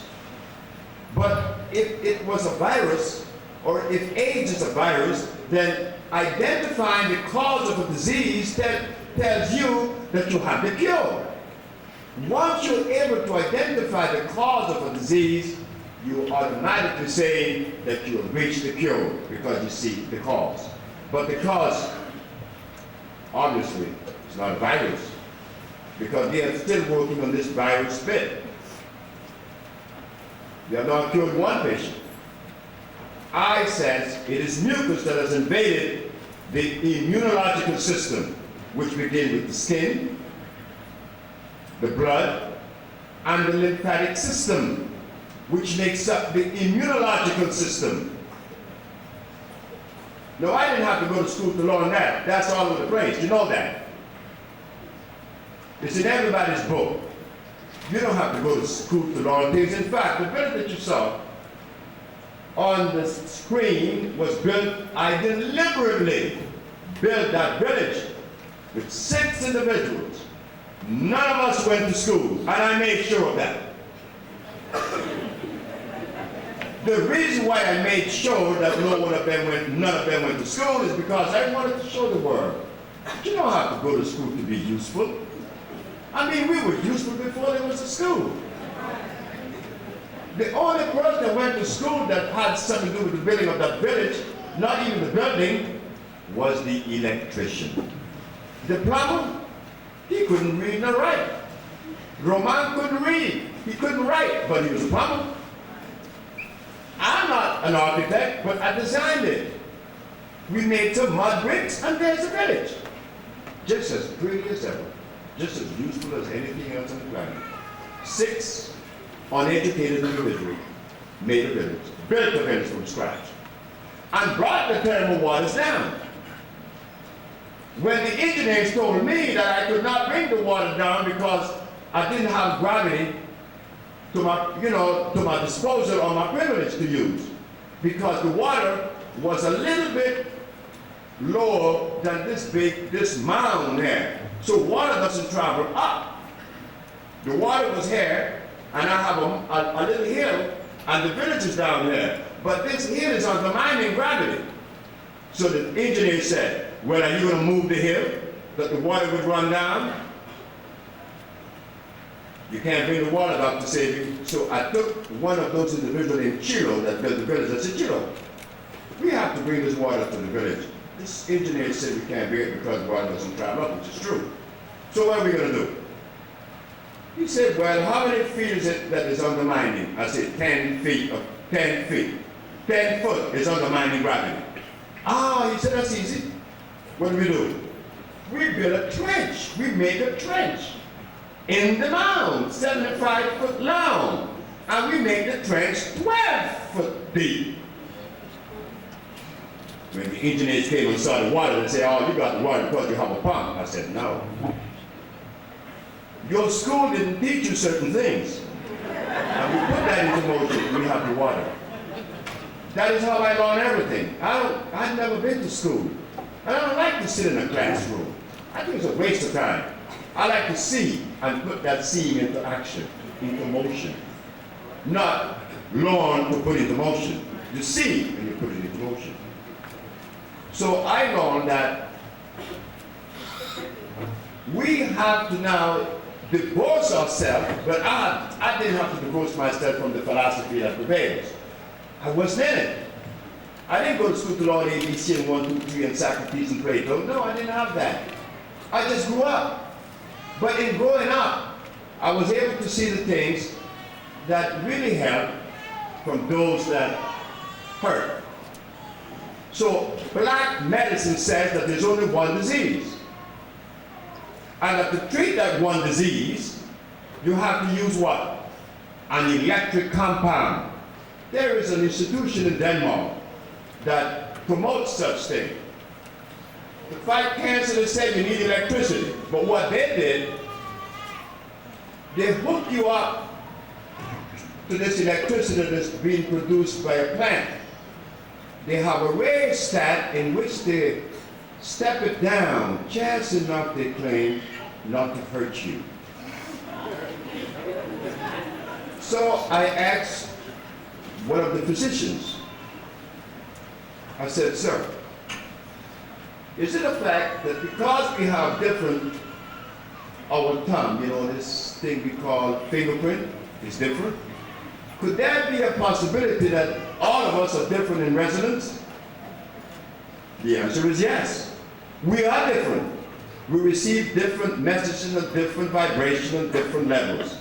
So how could it be that you're going to hook me up to the same electricity to hook up everybody else to?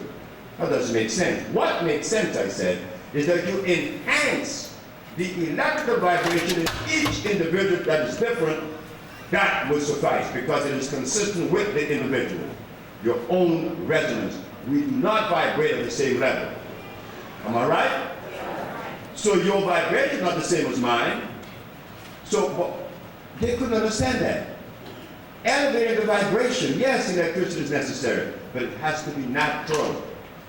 In other words, you could be hit by 10,000 volts of electricity produced by nature and you walk away. But if you put your finger in that socket that produced this electricity, you're dead. What's the difference? One is oxide and one is phosphate. Oxide of electricity is what is produced by two oxide minerals, carbon and copper. When you open your automobile generator, what you find in there? A copper wheel is spinning and some carbon brush against it. And the friction between copper and carbon produces the resonance we know as electricity. That's how simple it is. The friction of carbon and copper. Who was the person to find that out? Benjamin Banneker, the biologist, the man that knew that all vibration in the body had to come from the brain, all resonance. He knew that because he was a biologist. So when he would go to the hospitals and dissect in the morgue to see what the brain was composed of, he found that it was composed of what? Carbon and copper. Carbon is the pineal gland. The copper is the cerebral cortex. That's copper. He studied also the electric eel from Brazil. He found the same thing. That eel produces electricity. We produce electricity. Carbon and copper. Which raises the question about melanin.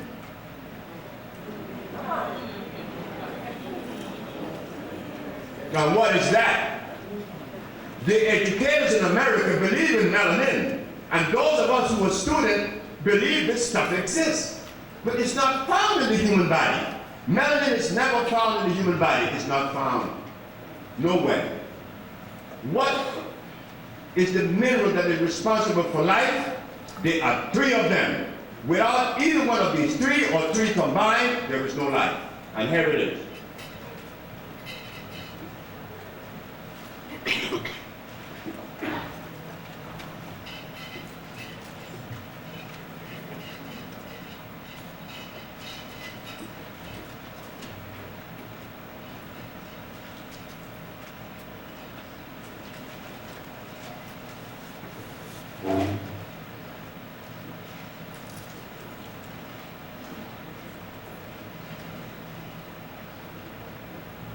If there's any biochemists in this audience, they would attest to this. Without carbon, hydrogen, and oxygen, there's no life. You can hang it up. You need the pulsation of life. For life to exist, there should be carbon, hydrogen, and oxygen. So what about melanin? Without carbon, you're dead, or you don't exist. Carbon determines the quality of life that you live. The concentration of carbon determines the quality of life that you live. And all scientists will tell you, without carbon there is no life. And you say that about melanin, what makes you black? Carbon makes you black. There is nothing on the planet that is as black as carbon. And when you burn a natural leaf from a natural plant, it burns to what? Carbon. Doesn't burn to melanin. But we believe in melanin hook, line, and sinker, where that doesn't exist. Has nothing to do with life. This makes up one of the 102 minerals that exist in the body. There are 102 minerals in the human body, 102 in the air, 102 in the clouds, 102 in sea salt, 102 in the soil. We are all interconnected. We are interdependent. And nowhere in the structure of life do you find melanin. So why do we believe it? We believe in protein. We have to believe in melanin too. So I happen to be in the company of one of the persons that promotes this. So I asked her, do you mind if I ask you a question, Doc? She said, sure. Where do we find melanin in the human body? Like we find calcium in the bones, we find iron in the blood, and the rest, as we talked about earlier, we said, where do we find melanin? She said that melanin is found in the neuron of the nerve. It's produced by the nervous system. The nervous system produces a chemical known as melanin. I said, man, the nervous system is not designed to produce anything. The nervous system is designed to do what? It's a conduit to convey resonance from the brain to various organs to make them work. Like my fingers, like my eyes, like my mouth, like my heart. That is electricity that's coming from the brain. Why do we want to say that melanin is produced by the neuron of the nerve? Because the Europeans said that. But we can't prove that. So I didn't want to argue, so I let her have her way. But I know it didn't work. It doesn't work.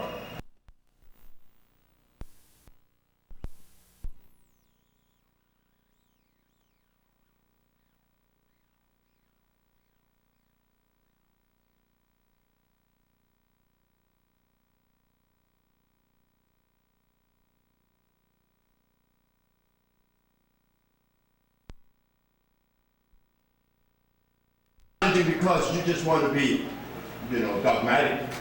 You want to challenge because there's a reason to. There's a reason to challenge. So carbon, hydrogen, and oxygen. This is not found in carrots, You burn a carrot, it doesn't burn the carbon. You burn beets, it doesn't burn the carbon. You burn anything that was made in a laboratory, it does not burn the carbon. Only a natural substance burns carbon. Incidentally,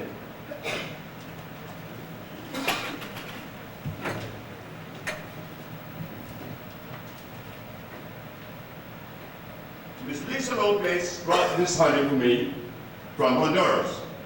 I called my wife, I said, send me some honey, please. What is the difference with this honey and the honey that was made by man? Oh, you think that the honey that you buy in a health food store is a natural honey. Like Lisa said, it says natural on there, but as you look close into this bee that makes this honey, he's a hybrid. He was made in a laboratory. So when we put the cow, we have to put the cow over here, right? And we put the bee, we've got to put it there too.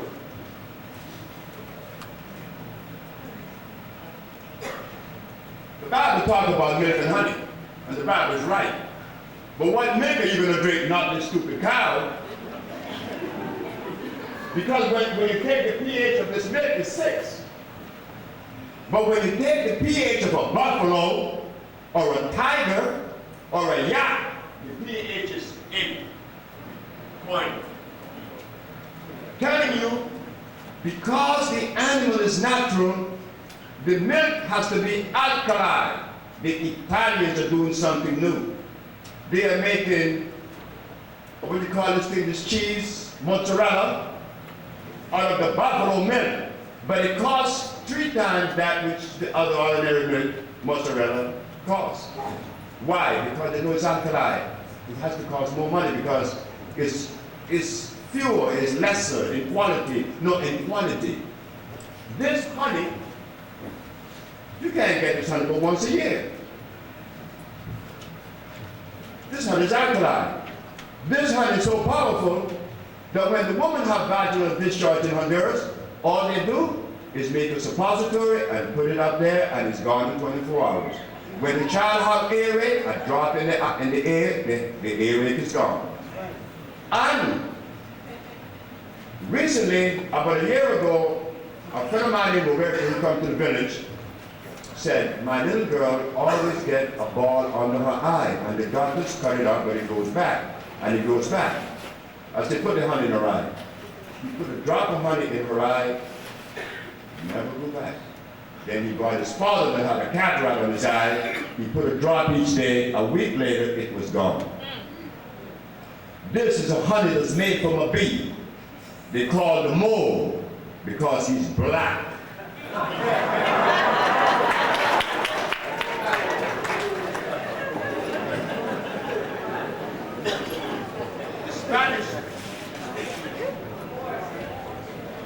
The Spanish people in Honduras, the Indian people from the forest, call it Morocco.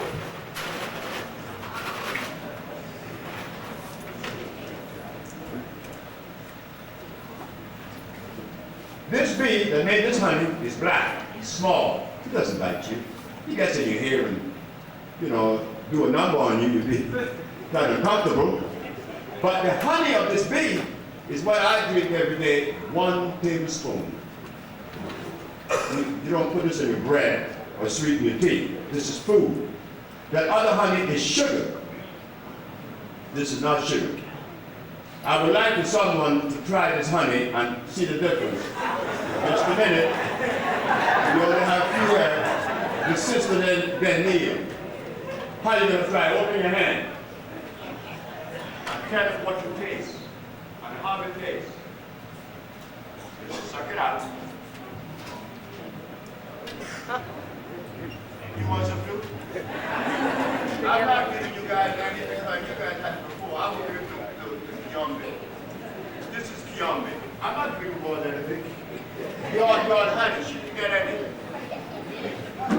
Now, this honey tastes like fruit, right? And it isn't sugar. It's a healer. When I put it on people's skin on their face, just rub their face with it and let it sit on there for about an hour.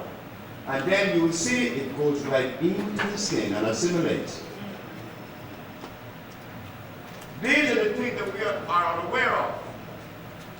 So African medicine selects from the forest only those things that are what? Alkaline. No chemicals. Because the body cannot assimilate a chemical. I just recently came back from Guinea, from seeing Secretary to the President of Guinea, Mr. Sacco, and he was very sick. Little did he know that the majority of the herb that I used was from the village people in the marketplace. But because he too are a victim of the European philosophy, he would never trust that which comes from Africa. But I used it on him and it worked. So our medicine is one that addresses also genetics. Oh, that's its most important. Why? Genetics is by far one of the most important things that should be understood. When God made a gorilla, placed it in Africa. When he made a polar bear, he placed it in Alaska. With a temperature and a food consistent with that cellular group.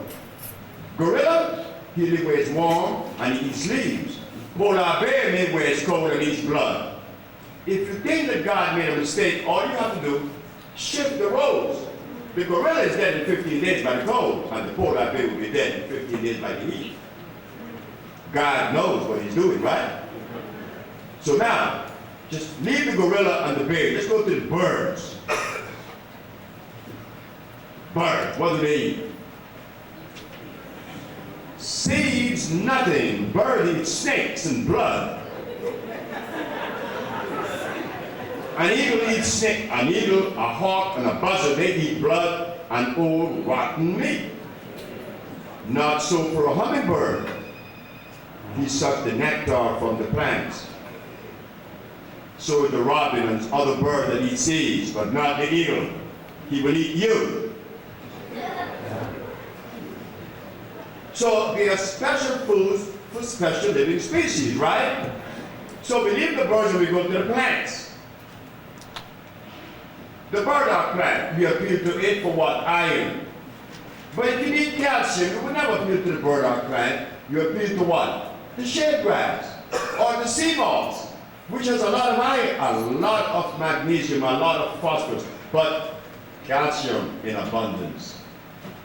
So each plant, each bird, each animal is coded for a specific food. So I asked the Supreme Court, when you brought the Africans from Africa, did you bring his food with him? No. So while we are dialoguing here among ourselves, arguing about philosophy and religion and politics, the man already knows that we're arguing over some nonsensical thing because he knows that our brain is confounded by what? Cyanide. You see, cyanide is what got poor Haiti sick. Africa is sick. We are sick. So it isn't time for us to feel proud or that I am breaking down your edifice because I'm saying these things. But I have to say them because they are consistent, they are true. That is the truth. African medicine understands that if the gene is an African one, you could only digest certain foods. But there was a European that understood that. His name was Pablo Arriola. Who in this audience have ever read How to Get Well by Pablo Arriola? You know him? I was in Finland. That's where he's from. That's where he was from, Finland, Helsinki. I was in Russia in 1970. I traveled to Russia and I visited the University of Moscow, the institution of the Pavlovian Institution of Psychology. I learned a lot while I was in Russia. I also learned that the Russians were the ones that made the sunflower seed that you were eating and thinking is good for your prostate gland, when it is really hurting you. Many men eat sunflower seed. I was one of them, recommended by those books. But the Russians made the sunflower. You see, there are two sunflowers, like there are two honey.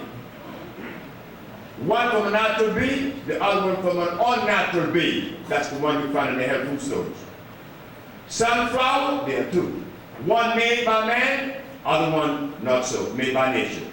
The one that is made by nature, they call it what? The sunflower. Because in the morning, it's facing east.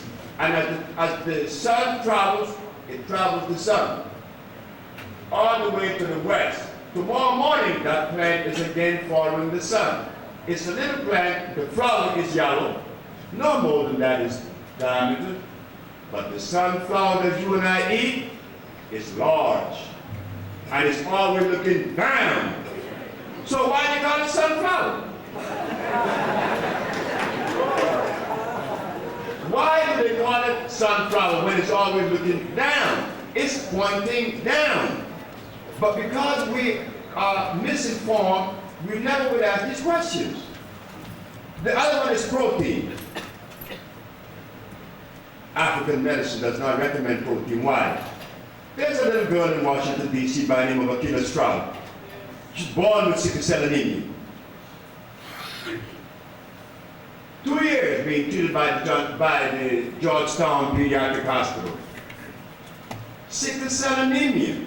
The disease that was told to us is incurable. Why? Because God gave it to us. I heard one of our brothers tell an audience at Crampton Hall in Washington, D.C. He said that God gave us sickle cell to fight malaria. Now, why would God give his people a disease that in itself is potentially dangerous? How could the body be equipped to fight such a devastating disease like malaria when sickle cell weakens the immune system? Who made that statement, ladies and gentlemen, in Crampton Hall, that God gave us sickle cell to fight malaria? Big Gregory, exactly. You see? So, but we know we have to pardon Dick Gregory and love him because we know that that statement didn't come from God. That we know. Because God isn't cruel, right? We're going to have a disease to fight another. Does that make sense? So Dick Gregory got that from some book that he believed in. So this woman now, this little girl, Akita Stroud, was snatched out of the hospital and hid in Silver Spring, Maryland, and I would treat her secretly. They caught up with us 3 months later, brought the police, took us to the hospital, mother, father, and me, myself, and the little girl. Dr. Steinberg, I remember now, I'm talking about something that occurred approximately 1983. I am the man that didn't go to school. I'm the boy that didn't go to school. I don't know what a man is. I don't never call myself a man. I'm a boy. Regardless of what you may think. I'm that little boy. Oh, you better believe it because I will say things and do things that will surprise you. It comes out.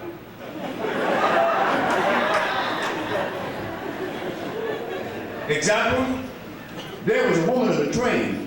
There were 3 of them looking for a 4th player. And I was the 4th player, playing whist.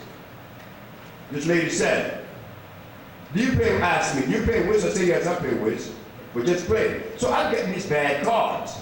I started crying. She said, you're a baby. And she kept calling me a baby. But something ring in my head. I said, yes, I'm a baby. I'm still nursing, feed me. It didn't end there. The lady next to her said, what would you have done if she had taken her titty out? I said, you want to know? She said, yes. I said, you take yours out if she want to titty out. You see, a man wouldn't do that. A man, he's too proud. He's too, you know, I'm macho. I just have no woman titty. If she had taken her titty out, I would have sucked it.